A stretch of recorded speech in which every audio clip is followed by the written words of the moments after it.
एक मित्र ने पूछा है, मैं कभी कभी मदिरा पान करता हूँ लेकिन इसका आदी नहीं हूँ, क्या मैं भगवान ओशो की माला अपने गले में धारण कर सकता हूँ? मैं अभी सम्मोहन प्रज्ञा कर रहा हूँ।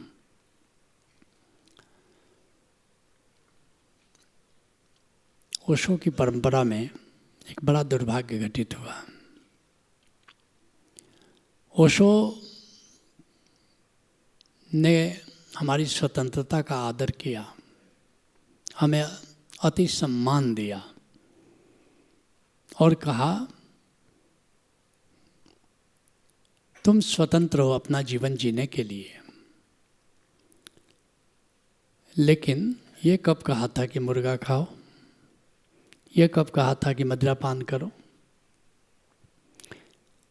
हमसे उन्होंने उम्मीद की थी कि जब वो हमारी स्वतंत्रता का इतना सम्मान कर रहे हैं तो हम भी अपने गुरु की कीर्ति में कोई दाग नहीं लगाएंगे। जब मैं पहली बार गया पूना तो वहाँ से हम 4 मित्र थे, चारों एलिफेंटा की गुफाओं को देखने जा रहे थे। समुद्र में नाव से जाना पड़ता है और वहाँ जैसे ही हम लोग वहाँ गए, कुछ दूर पैदल चल करके एक बेंच पर बैठ गए। माला थी गले में, गैरिक वस्त्र था और जितने उधर से यात्री जा रहे थे सन्यासी जानकर अधिकतर लोग प्रणाम कर रहे थे, बहुत लोग चरण स्पर्श भी कर रहे थे। और फिर वहाँ एलिफेंटा की गुफाएं देखकर उधर से हम लोग लौटे। हमारे मित्रों ने कहा कि चलिए कुछ नाश्ता पानी किया जाए। हमने कहा ठीक। उन्होंने बियर मंगवाया अपने अपने लिए, मैं लेता नहीं था।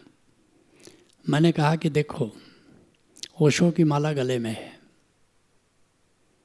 और बहुत सारे लोगों ने प्रणाम किया है, तुमको चरण स्पर्श तक किया है, ओशो के सन्यासी हो, उन्होंने प्रतिष्ठा दी है और अब उधर से उनमें से कई लौट रहे होंगे और देखेंगे कि ये बियर पी रहे हैं। तुम्हारा तो कुछ नहीं होगा, तुम्हें वो जानते भी नहीं है, लेकिन हमारे गुरु के बारे में वो क्या सोचेंगे, ये तुमने सोचा है? उनका कि अरे किसकी किसकी फिक्र करोगे, किसकी किसकी फिक्र करोगे? मैंने कहा कि मर्जी। और फिर उनमें से कुछ लोगों को मैंने देखा जो लौट रहे थे, जिन्होंने चरण स्पर्श किया था, और ये दृश्य देखकर जो हिकारत का भाव उनके चेहरे पर था वो मैं आज भी भूल नहीं पाता हूँ। ये ओशो के सन्यासी बियर पी रहे हैं। ये एक बड़ी दुर्घटना घटी। बहुत सारे लोग ओशो धारा में इसलिए नहीं आते कि यहाँ दारू पीना वर्जित है, यहाँ नॉन वेज खाना वर्जित है, और वे जानते हैं कि यहाँ आएंगे तो उन्हें आत्मज्ञान होगा, यहाँ ब्रह्म ज्ञान होगा। लेकिन मुर्गे की टांग के लिए उन्होंने ब्रह्म ज्ञान त्याग दिया। कितना अनर्थ हुआ। और सबसे बड़ी बात है कि एक और भी अनर्थ हुआ है। हमारे ऋषियों ने कहा था कीर्ति यश प्राप्त करो, यशस्वी बनो। लेकिन ओशो के सन्यासियों ने अपयश कमाया, यश नहीं कमाया, कीर्ति नहीं कमाया। हमने ये यश कमाना तो दूर, बदनामी के प्रति हमारे मन में कोई डर नहीं रहा। ओशो ने हमें निडर कर दिया। निडर तो करना था कि हम साहसपूर्वक स्वधर्म करें, लेकिन हमने साहसपूर्वक दुस्साहसपूर्वक ऐसे कार्य भी किए जिससे बदनामी मिली। मैं तुमसे कहना चाहता हूँ कि ओशो ने ये नहीं कहा कि धन साध्य हो जाए, मगर साधन की तरह उपयोग करो। ओशो ने ये नहीं कहा कि यश कमाना, शोहरत कमाना, कीर्ति कमाना अपने जीवन के लिए साध्य बनाओ, उद्देश्य बनाओ। ओशो ने कहा कि इसको साधन बना लो। धन हो, यश हो, ये साधन की तरह उपयोग करो तो फिर जीवन धन्य हो जाता है। अगर साध्य की तरह उपयोग करो तो अहंकार में चले जाते हो।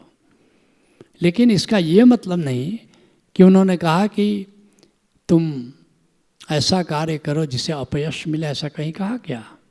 कहीं नहीं कहा। बल्कि तुम जो भी निर्णय लो, मैं तुमसे गाइडलाइन देना चाहता हूँ, वही निर्णय लो जिससे स्वयं के प्रति, संस्था के प्रति, हमारे परम गुरु के प्रति यश फैले। तुम्हारे सारे निर्णय ऐसे होने चाहिए कि कोई अपयश तुम्हारे चरित्र पर, तुम्हारी संस्था पर, तुम्हारे परम गुरु को कोई अपयश नहीं हो। और इसलिए जो पुराने सन्यासियों का इमेज था, उस इमेज को ओशो धारा ने बदला है और हम बदलना चाहते हैं। स्वयं ओशो ने कभी मदिरापान नहीं किया। स्वयं ओशो ने नॉन वेज तो दूर, टमाटर तक नहीं खाया, क्योंकि उनकी कंडीशनिंग थी बचपन की कि टमाटर मीट की तरह दिखता है। और हम उनके सन्यासी, और हम कैसे इस तरह मदिरापान में और नॉन वेज खाने की प्रेरणा हमें कैसे पैदा होती है? निश्चित हमारे हर कार्य ऐसे होने चाहिए कि हमारे परम गुरु का, हमारे गुरुओं का माथा कभी झुकने नहीं पाए, बल्कि गर्व से उनकी छाती फूले कि ये मेरे सन्यासी हैं, जिनका यश, जिनके कार्य करने की शैली, जिनकी क्षमता, जिनकी प्रतिभा ऐसे बढ़े। जैसे कि मैं तुमको एक घटना बताता हूँ। मैं नेतरहाट स्कूल से पढ़ा लिखा। वहाँ हमारे एक प्रिंसिपल थे, जीवननाथ धर। 25 साल के बाद देहरादून में मेरी उनसे मुलाकात हुई। घंटा घर है वहाँ, उस रोड पर मैं चला जा रहा था। पीछे से किसी ने, एक गाड़ी रुकी और मेरे कंधे पर एक थाप पड़ा। मैं पीछे मुड़कर देखा तो मेरे प्रिंसिपल जीवननाथ धर खड़े थे। मैंने कहा, प्रधान जी, हम लोग प्रधान जी कहते थे अपने प्रिंसिपल को, मुझे याद है 25 साल से तो हम मिले ही नहीं। आप पीछे से गाड़ी से आ रहे थे, आपको कैसे पता चल गया कि ये मैं हूँ? उन्होंने कहा कि नहीं, मैंने ये तो नहीं पहचाना कि कौन चला जा रहा है, लेकिन नेतरहाट में अपने स्टूडेंट्स को कहते हैं कि तुम ऐसे चलो जैसे भारत तुम्हें चला जा रहा है। जब सड़क पर तुमको चलते हुए देखा तो मैंने कहा, ये मेरा ही छात्र हो सकता है जो इस तरह सड़क पर ऐसे चला जा रहा है। मैं भी चाहता हूँ कि मैं कहीं भी मिलूँ, तुम्हें 20 साल बाद भी मिलूँ, तुम्हारी चाल देख करके मैं कह सकता हूँ ये मेरा सन्यासी है। जय श्री कृष्ण।